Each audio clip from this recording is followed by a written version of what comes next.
Now, I know we like to talk about the financial crisis that happened in 2008 with the housing bubble, but did you know that wasn't the only time we had a situation? What about 1986?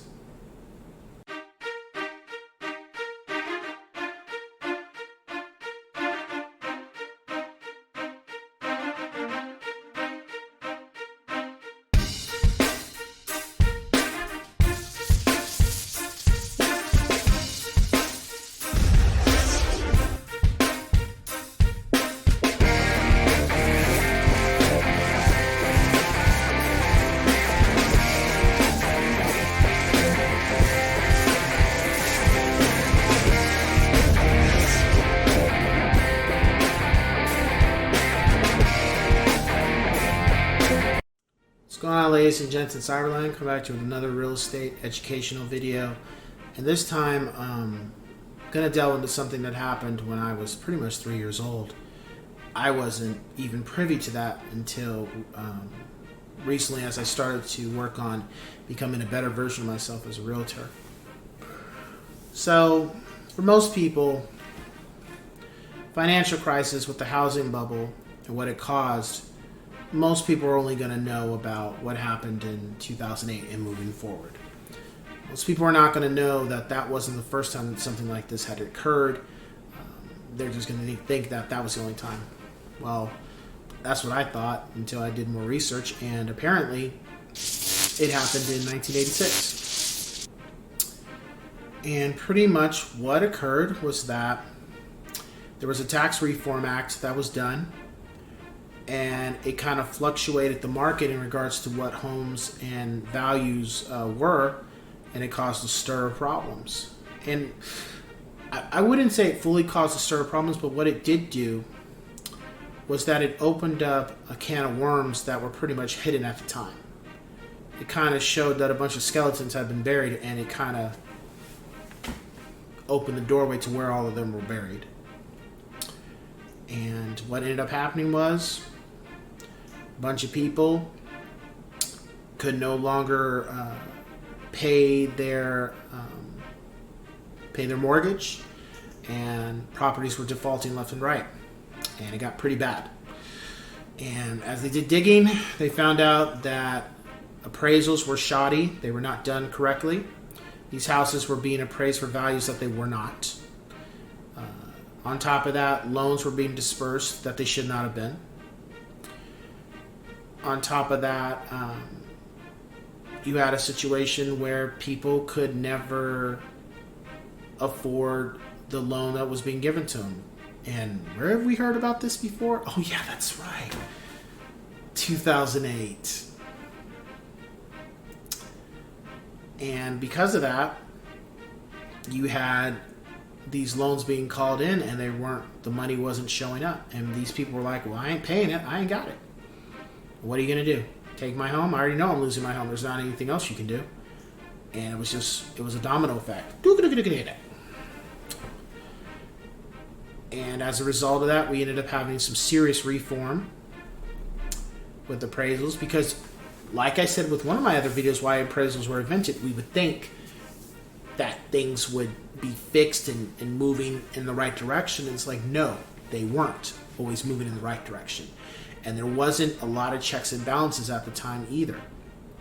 And what was going on is lenders were working with the appraisers to try to make the loan work and try to get so everybody would get paid, and the appraisers would do some shysty proceedings, and that would cause the loan to go through. But at the end of the day, it was illegal, it was immoral, it was unethical. As a result, it caused some huge problems later down the road in regards to people trying to, or not people, but people trying to pay their mortgage, and then also lenders trying to get their money back for lending out money to these owners, and then also coming to find out that these loans that they lent the money to, that a home that was supposed to be worth $300,000 was only worth 110. So they literally gave an extra $200,000 to somebody that not only wasn't good for it, but the house was way overpriced to where that wasn't going to work. And then you had a bunch of people walking away with a nice big chunk of change in their pocket, but it did a lot of damage. 1986 did a lot of damage. And ever since then, we had some laws and regulations implemented, but at the same time, it wasn't enough because of what happened in 2008. So why am I talking about this? Well, I'm talking about this because ever since 2008, the contracts have been bigger for homeowners. The rules to purchase a home have been more, I don't want to say nitpicky, but more strict. Extremely more strict to make sure that these things don't happen again. Right now, just based on what I know, I don't see it happening again like it could, but that doesn't mean it can't happen again. I just don't see it happening anytime soon because the way the contracts are. The other thing is checks and balances. Now, whereas it may not have been that case back in 2008 or 1986, when it comes to appraisers now, it's totally a third party.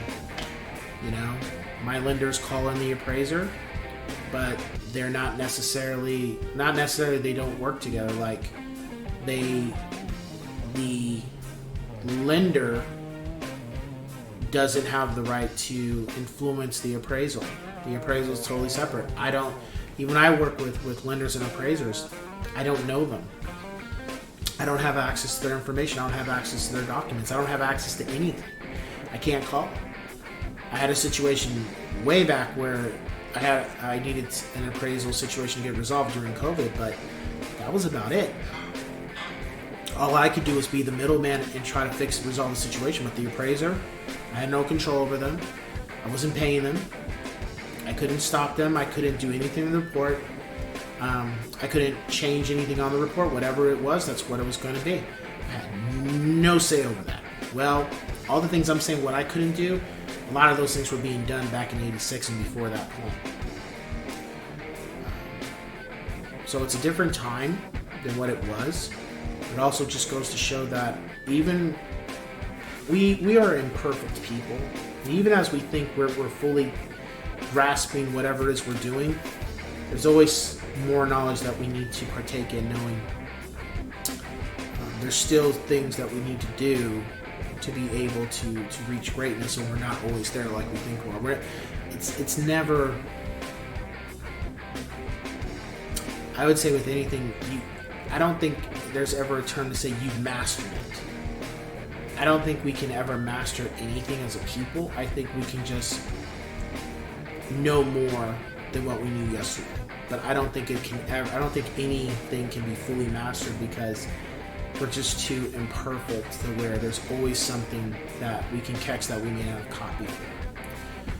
And what happened here, you know, 86, 2008. So it's like, what, 22 years? And you're like, it happened, this situation happened, it happened in 86, and then it happened again. And it's like, what's the disconnect here? Why is it happening again? It's because things that should have been done when the crisis happened in 86 were not fully implemented as they are now. But then who's to say, what do I know? Who's to say that everything in 08 has now been implemented moving forward? That may not be the case.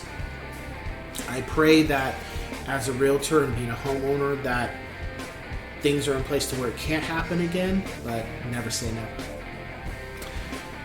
So with that being said, ladies and gents, I will catch you on the next one.